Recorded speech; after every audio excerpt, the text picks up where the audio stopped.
PESA अंतर्गत गट ग्रामपंचायतचा मनमानी कारभार हिवरा, बारसा, कटली, बोरगाव, पारडी, बोटोणी, पालगाम तालुका येथील हिवरा बारसा गट ग्रामपंचायतमध्ये हिवरा बारसा येथे मागील काही दिवसांपासून सुरू असलेल्या पावसामुळे अंगणवाडी व ग्रामपंचायतचा स्लॅब झिरपून राहिला आहे. जे झिरपणे सुरू असून त्यात कुठल्याही प्रकारची दुरुस्ती करण्यात आलेली नाही किंवा त्या संदर्भात कोणतेही काम करण्यात आलेले नाही, असे नागरिकांचे म्हणणे आहे. अशातच ग्रामसभा घेण्यात आली.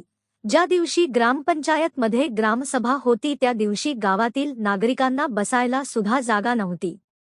त्यातच पावसामुळे ग्रामपंचायत सुद्धा झिरपत असल्यामुळे ग्रामसभेला गावातील नागरिकांना बसता आल्यामुळे उभेच राहावे लागले. गावातील नागरिकांनी सुद्धा सचिव अडपावार साहेब यांना वारंवार या संबंधी सांगितले, परंतु या प्रकाराकडे सचिव अडपवार हे फक्त बघ्याची भूमिका घेत आहेत. कामाबद्दल बोलल्यावर हो बघू, करू असे बोलून फक्त वेळ काढण्याचे काम करत आहेत. तसेच गावातील अंगणवाडीला दार सुद्धा नाही.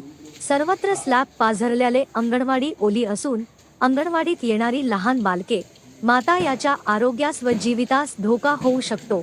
सचिवांना या बाबतीत वारंवार सूचना विनंती करून सुद्धा ते यावर कुठलीही उपाययोजना करताना दिसत नाही.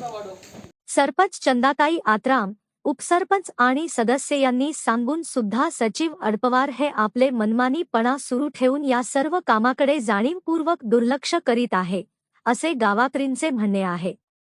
प्रतिनिधी ज्योत्स्ना प्रफुल्ल नाने, न्यूज 24, आपकी आवाज.